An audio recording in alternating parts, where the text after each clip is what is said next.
Shalom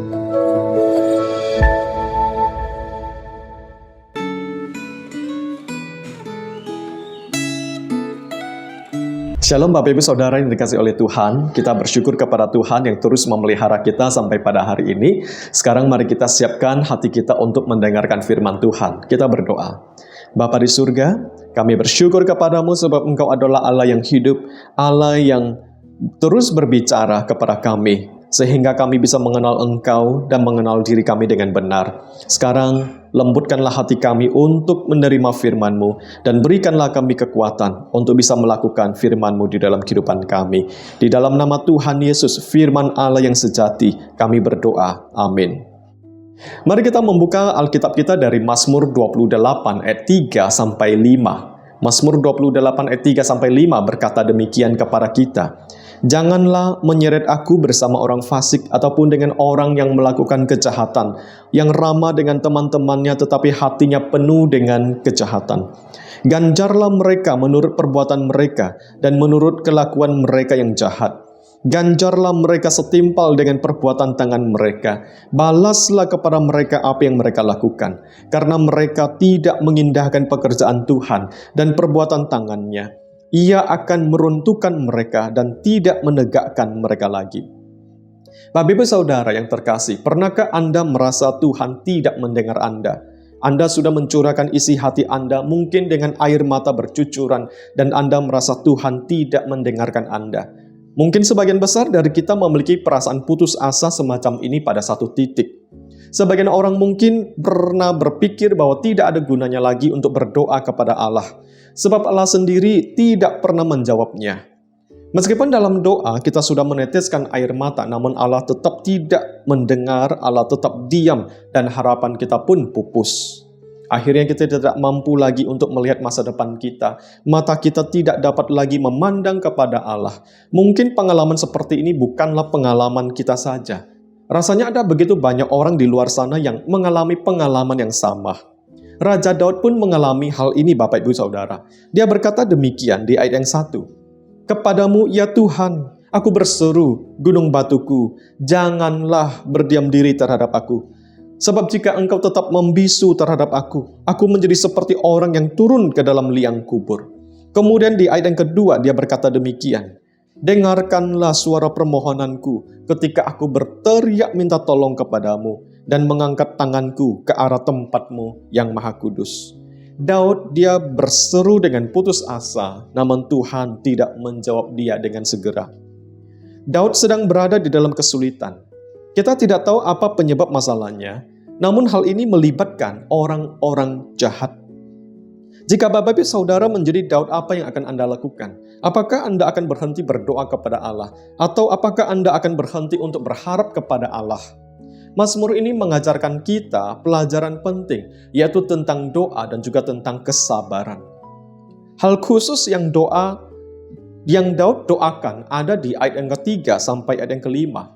Dia meminta Tuhan untuk menghakimi dia dengan benar, menghakimi dia dengan adil, dan menurut perbuatan setiap orang. Dia berkata begini, jangan menyeret aku bersama orang fasik.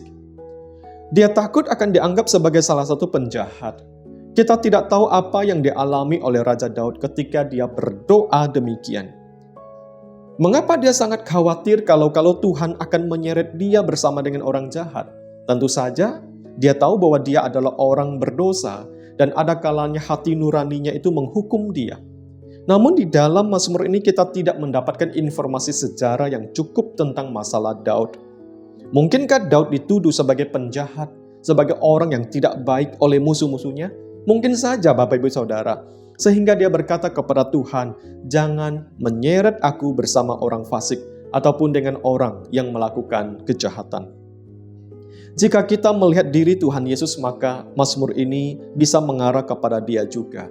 Sebagai manusia, Tuhan Yesus punya alasan kuat untuk memohon kepada Allah, jangan menyeret aku bersama orang fasik. Tuhan Yesus sendiri secara terbuka dituduh sebagai orang jahat. Banyak orang menyamakan dia dengan orang fasik. Pikirkan tentang tuduhan palsu yang ditujukan kepada Tuhan Yesus selama hidupnya. Dia dituduh sebagai orang yang rakus, dituduh sebagai peminum, pemabuk, sahabat orang berdosa. Orang-orang Farisi menuduh dia kerasukan setan. Ketika Yesus ditangkap, mereka datang mencari dia dengan pedang dan pentungan. Mereka memperlakukan Tuhan Yesus seolah-olah dia itu seorang perampok. Dan masih banyak lagi penderitaan yang dia alami. Anda dan saya bisa saja dituduh melakukan segala macam kejahatan oleh musuh-musuh kita, baik pada hari ini maupun di hari-hari mendatang. Dan jika itu terjadi, marilah kita berdoa dengan sungguh-sungguh dan kita bersandar kepada Tuhan. Kita bersabar menantikan pertolongan Tuhan. Pada akhirnya, Daud mendapatkan pertolongan Tuhan. Di ayat yang ke-6, Daud berkata, "Terpujilah Tuhan, karena Ia telah mendengar suara permohonanku." Tuhan mendengar setiap kata-kata kita, bahkan sebelum kata-kata kita itu keluar dari mulut kita. Tuhan telah mengetahuinya. Ketika Daud meminta Tuhan, jangan berdiam diri di ayat yang pertama. Dia tidak berbicara tentang ketulian Tuhan. Dia sedang berbicara tentang sikap Tuhan kepada dia. Daud khawatir Tuhan akan bersikap dingin dan mengabaikan dia. Sehingga Daud memohon kepada Tuhan untuk menjadi baik kepada dia. Ketika kita menunggu Tuhan terlalu lama, rasanya Tuhan tidak akan menjawab kita. Jika Tuhan belum mendengar doa kita, mari kita tidak boleh menyerah. Kita perlu terus berdoa. Perhatikan di ayat yang kedua ada kata mohon. Di sini berbentuk jamak di dalam bahasa aslinya. Hal ini menunjukkan bahwa Daud itu berdoa dan dia berdoa lagi sampai Tuhan menolong dia. Kesimpulan yang indah dari Mazmur ini adalah bahwa Tuhan benar-benar mendengar doa Daud. Tuhan juga akan mendengar doa kita, Bapak Ibu Saudara. Maka dari itu jangan berhenti berdoa.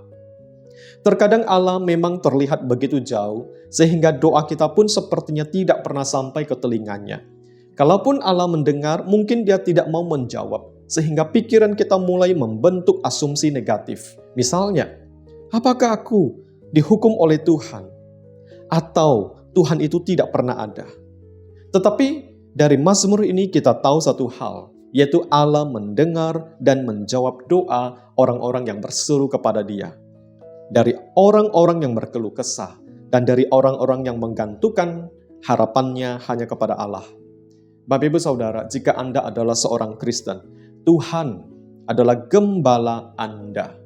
Anda jangan berhenti berdoa. Dia akan menggendong Anda selamanya. Apa yang membuat Anda yakin bahwa Tuhan akan menolong Anda? Tahun 1520-an adalah satu masa yang penuh gejolak bagi Martin Luther. Dia adalah seorang reformator gereja, di mana Martin Luther mendapati dirinya itu terlibat di dalam banyak pertempuran dengan orang-orang yang memusuhinya. Bukan hanya manusia, iblis pun melawan dia. Di dalam menghadapi pergumulan yang kian memuncak ini, Martin Luther berjuang dengan baik dan dia tetap teguh di dalam pengabdiannya kepada kebenaran Alkitab. Dan melalui penderitaan ini, dia bertumbuh semakin dalam di dalam kebenaran dan semakin kuat di dalam iman. Luther menyadari bahwa konflik-konflik ini terjadi karena rancangan Tuhan untuk menjadikan dia seorang teolog yang dikehendaki oleh Allah. Ketika dia mempelajari Mazmur 119, dia mendapatkan 3 cara yang benar untuk mempelajari teologi. 3 cara ini tidak bisa dinegosiasikan. 3 cara itu adalah orasio, meditasio, dan tentasio. Kalau kita terjemahkan ke dalam bahasa Indonesia artinya doa, meditasi, dan ujian. Syarat yang ketiga yaitu tentasio, itu sebagai batu ujian untuk mempelajari kebenaran, kata Martin Luther. Luther percaya bahwa ujian dalam kehidupan setiap orang percaya, khususnya seorang teolog bagi dia, itu diperlukan untuk bertumbuh di dalam kebenaran. Dia mengatakan bahwa penderitaan itu mengajarkan Anda tidak hanya untuk mengetahui dan memahami, tetapi juga untuk merasakan betapa benar, betapa manisnya, betapa indahnya, betapa perkasanya, betapa firman Tuhan itu menghibur, hikmat yang melampaui segala hikmat. Dengan kata lain, Luther menyatakan bahwa teologi tidak hanya dipelajari di dalam ruang kuliah yang begitu nyaman, aman, sejuk, bersih, namun juga di tengah-tengah api penderitaan. Di dalam ujian api penderitaan ini, seseorang menjadi rendah hati dan hancur, kata Martin Luther. Saat itulah seorang anak Tuhan menjadi orang yang paling mudah untuk diajar. Di masa-masa yang sulit, pekerjaan Roh Kudus seringkali paling cemerlang. Bapak Ibu Saudara, jika saat ini Anda sedang menghadapi ujian hidup yang begitu berat, carilah Tuhan. Berdoalah kepada Allah seperti Daud. Belajarlah seperti Martin Luther. Dan taatlah kepada Allah Bapa seperti Tuhan Yesus. Tuhan kita adalah Tuhan yang mendengar dan Dia memperhatikan anak-anaknya.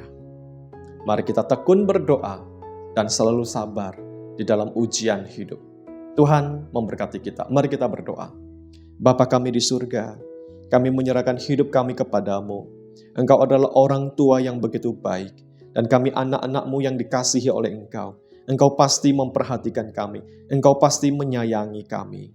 Bapa di surga, bentuklah hidup kami, supaya kami semakin kuat dan iman kami semakin dimurnikan, dan bawalah kami untuk lebih dekat kepadamu.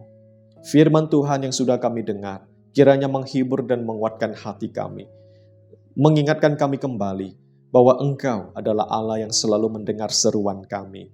Di dalam nama Tuhan Yesus, kami berdoa dan kami bersyukur untuk anugerah dan kasih sayang-Mu bagi kami. Amin. Tuhan Yesus memberkati kita semuanya.